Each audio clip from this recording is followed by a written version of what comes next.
Olá, graça e paz em nome de Jesus. Hoje é o 279º dia de leitura da Bíblia na ordem cronológica dos acontecimentos. Ora, a primeira aliança também tinha preceitos de culto divino e o seu santuário terrestre, porque foi edificado um tabernáculo, cuja parte da frente, onde estava o candelabro, a mesa e os pães da proposição, se chamava o Santo Lugar.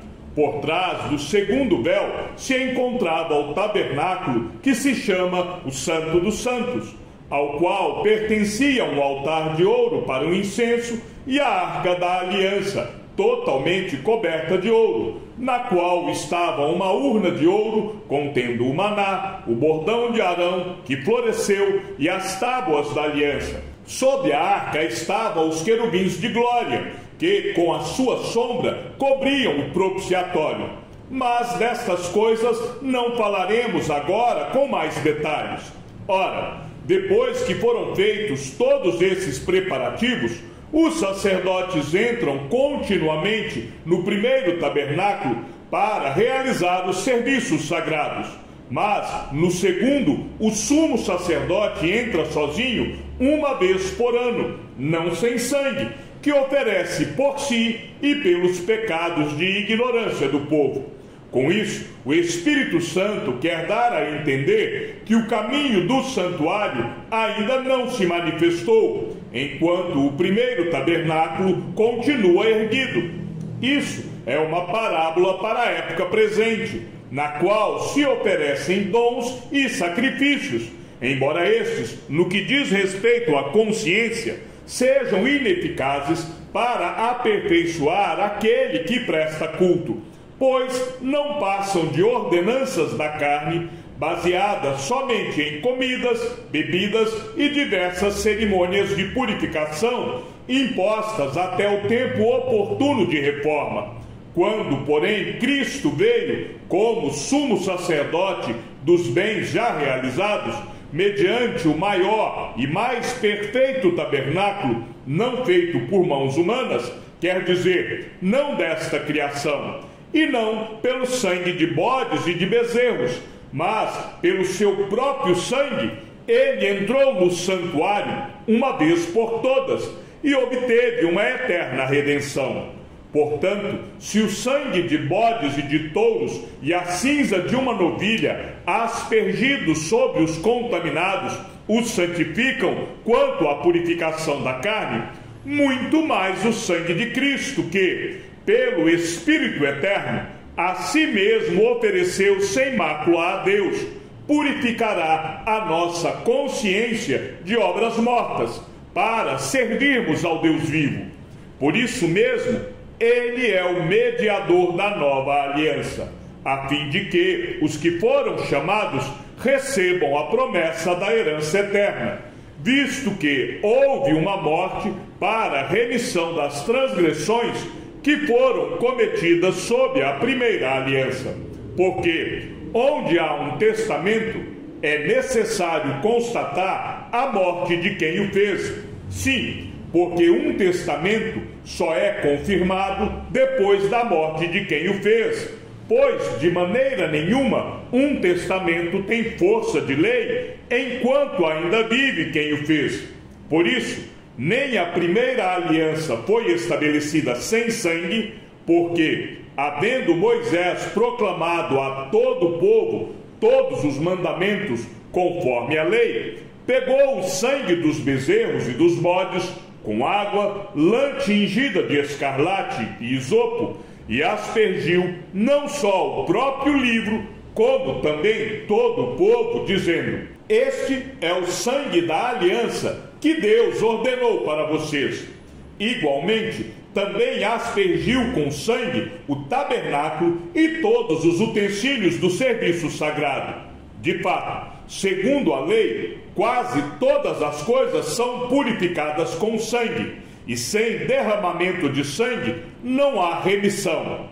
Era necessário, portanto, que as figuras das coisas que estão nos céus fossem purificadas com tais sacrifícios, mas as próprias coisas celestiais requerem sacrifícios superiores àqueles, porque Cristo não entrou em santuário feito por mãos humanas, figura do verdadeiro santuário, porém no próprio céu, para comparecer agora por nós diante de Deus. Ele não entrou para oferecer a si mesmo muitas vezes, como o sumo sacerdote entra todos os anos no Santo dos Santos com sangue alheio. Se fosse assim, ele precisaria ter sofrido muitas vezes desde a fundação do mundo. Agora, porém, ao chegar o fim dos tempos, ele se manifestou uma vez por todas para aniquilar o pecado por meio do sacrifício de si mesmo.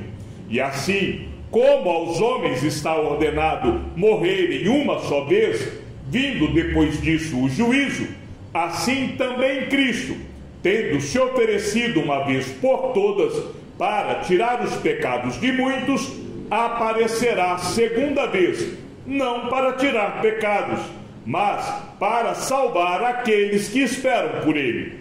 Ora, visto que a lei é apenas uma sombra dos bens vindouros, não a imagem real das coisas, nunca consegue aperfeiçoar aqueles que se aproximam de Deus com os mesmos sacrifícios que, ano após ano, continuamente eles oferecem. Se isto fosse possível, será que os sacrifícios não teriam deixado de ser oferecidos? Porque os que prestam culto, tendo sido purificados uma vez por todas, não mais teriam consciência de pecados. Entretanto, nesses sacrifícios ocorre recordação de pecados todos os anos, porque é impossível que o sangue de touros e de bodes remova pecados. Por isso, ao entrar no mundo, Cristo disse: sacrifício e oferta não quiseste, mas preparaste um corpo para mim. Não te agradaste de holocaustos e ofertas pelo pecado. Então eu disse: eis aqui estou, no rolo do livro está escrito a meu respeito. Estou aqui para fazer, ó Deus, a tua vontade. Depois de dizer como acima, sacrifícios, ofertas, holocaustos e ofertas pelo pecado não quiseste, nem deles te agradaste, coisas que se oferecem segundo a lei, num segundo momento acrescentou: eis aqui estou para fazer, ó Deus, a tua vontade. Ele remove o primeiro para estabelecer o segundo. Nessa vontade é que temos sido santificados, mediante a oferta do corpo de Jesus Cristo, uma vez por todas. Ora, todo sacerdote se apresenta dia após dia para exercer o serviço sagrado e oferecer muitas vezes os mesmos sacrifícios, que nunca, jamais podem remover pecados. Jesus, porém, tendo oferecido para sempre um único sacrifício pelos pecados, assentou-se à direita de Deus, aguardando daí em diante até que os seus inimigos sejam postos por estrado dos seus pés, porque com uma única oferta aperfeiçoou para sempre os que estão sendo santificados. E disto nos dá testemunho também o Espírito Santo, porque após ter dito: esta é a aliança que farei com eles depois daqueles dias, diz o Senhor, imprimirei as minhas leis no coração deles e as inscreverei sobre a sua mente. Acrescenta: também dos seus pecados e das suas iniquidades jamais me lembrarei. Ora, onde há remissão de pecados, não existe mais necessidade de sacrifício pelo pecado. Portanto, meus irmãos, tendo ousadia para entrar no santuário pelo sangue de Jesus, pelo novo e vivo caminho que ele nos abriu por meio do véu, isto é, pela sua carne, e tendo um grande sacerdote sobre a casa de Deus, aproximemo-nos com um coração sincero, em plena certeza de fé, tendo o coração purificado de má consciência e o corpo lavado com água pura. Guardemos firme a confissão da esperança, sem vacilar, pois quem fez a promessa é fiel. Cuidemos também de nos animar uns aos outros no amor e na prática de boas obras. Não deixemos de nos congregar, como é costume de alguns. Pelo contrário, façamos admoestações, ainda mais agora que vocês veem que o dia se aproxima. Porque, se continuarmos a pecar de propósito, depois de termos recebido o conhecimento da verdade, já não resta sacrifício pelos pecados. Pelo contrário, resta apenas uma terrível expectativa de juízo e fogo vingador, prestes a consumir os adversários. Quem tiver rejeitado a lei de Moisés, morre sem misericórdia, pelo depoimento de 2 ou 3 testemunhas. Imaginem quanto mais severo deve ser o castigo daquele que pisou o Filho de Deus, profanou o sangue da aliança com o qual foi santificado e insultou o Espírito da graça. Pois conhecemos aquele que disse: a mim pertence a vingança, eu retribuirei, e outra vez o Senhor julgará o seu povo. Horrível coisa é cair nas mãos do Deus vivo. Lembrem-se dos dias passados, quando, depois que foram iluminados, vocês suportaram grande luta e sofrimentos. Em certos momentos, vocês foram transformados em espetáculo, tanto para serem insultados, quanto para serem maltratados.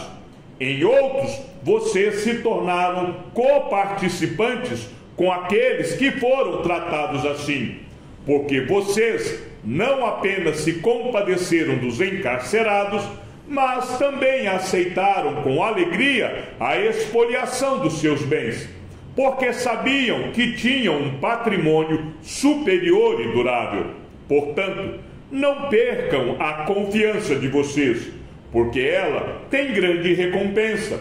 Vocês precisam perseverar para que, havendo feito a vontade de Deus, alcancem a promessa, porque ainda dentro de pouco tempo aquele que vem virá e não irá demorar. Mas o meu justo viverá pela fé, e se retroceder, dele a minha alma não se agradará. Nós, porém, não somos dos que retrocedem para a perdição, mas somos da fé para a preservação da alma. Ora, a fé é a certeza de coisas que se esperam, a convicção de fatos que não se veem. Pois, pela fé, os antigos obtiveram um bom testemunho. Pela fé, entendemos que o universo foi formado pela palavra de Deus, de maneira que o visível veio a existir das coisas que não são visíveis. Pela fé, Abel ofereceu a Deus um sacrifício mais excelente do que Caim, pelo qual obteve testemunho de ser justo, tendo a aprovação de Deus quanto às suas ofertas. Por meio da fé, mesmo depois de morto, ainda fala. Pela fé, Enoque foi levado a fim de não passar pela morte. Não foi achado, porque Deus o havia levado, pois, antes de ser levado, obteve testemunho de que havia agradado a Deus. De fato, sem fé é impossível agradar a Deus, porque é necessário que aquele que se aproxima de Deus creia que Ele existe e que recompensa os que o buscam. Pela fé, Noé, divinamente instruído a respeito de acontecimentos que ainda não se viam, e sendo temente a Deus, construiu uma arca para a salvação de sua família. Assim, ele condenou o mundo e se tornou o herdeiro da justiça que vem da fé. Pela fé, Abraão, quando chamado, obedeceu, a fim de ir para um lugar que devia receber como herança, e partiu, sem saber para onde ia. Pela fé, peregrinou na terra da promessa, como em terra alheia, habitando em tendas com Isaque e Jacó, herdeiros com ele da mesma promessa, porque Abraão aguardava a cidade que tem fundamentos, da qual Deus é o arquiteto e construtor. Pela fé, também a própria Sara, apesar de não poder ter filhos e já ser idosa, recebeu poder para ser mãe, pois considerou fiel aquele que lhe havia feito a promessa. Por isso, também de um só homem, praticamente morto, saiu uma posteridade tão numerosa como as estrelas do céu e inumerável como a areia que está na praia do mar. Todos estes morreram na fé, não obtiveram as promessas, mas viram-nas de longe e se alegraram com elas, confessando que eram estrangeiros e peregrinos na terra, porque os que falam desse modo manifestam estar procurando uma pátria. E se na verdade se lembrassem daquela de onde saíram, teriam oportunidade de voltar. Mas agora desejam uma pátria superior, isto é, celestial. Por isso, Deus não se envergonha deles, de ser chamado seu Deus, porque lhes preparou uma cidade. Pela fé, Abraão, quando posto à prova, ofereceu Isaque.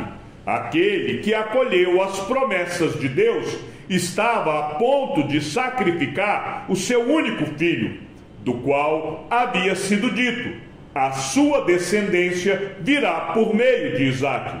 Abraão considerou que Deus era poderoso até para ressuscitar Isaque dentre os mortos, de onde também figuradamente o recebeu de volta. Pela fé, igualmente Isaque abençoou Jacó e Esaú a respeito de coisas que ainda estavam para vir.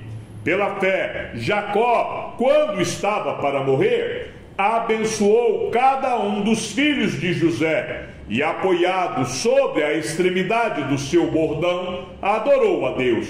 Pela fé, José, próximo do seu fim, fez menção do êxodo dos filhos de Israel, bem como deu ordens a respeito de seus próprios ossos. Pela fé, Moisés, depois de nascer, foi escondido por seus pais durante 3 meses, porque viram que era um menino bonito e não temeram o decreto do rei.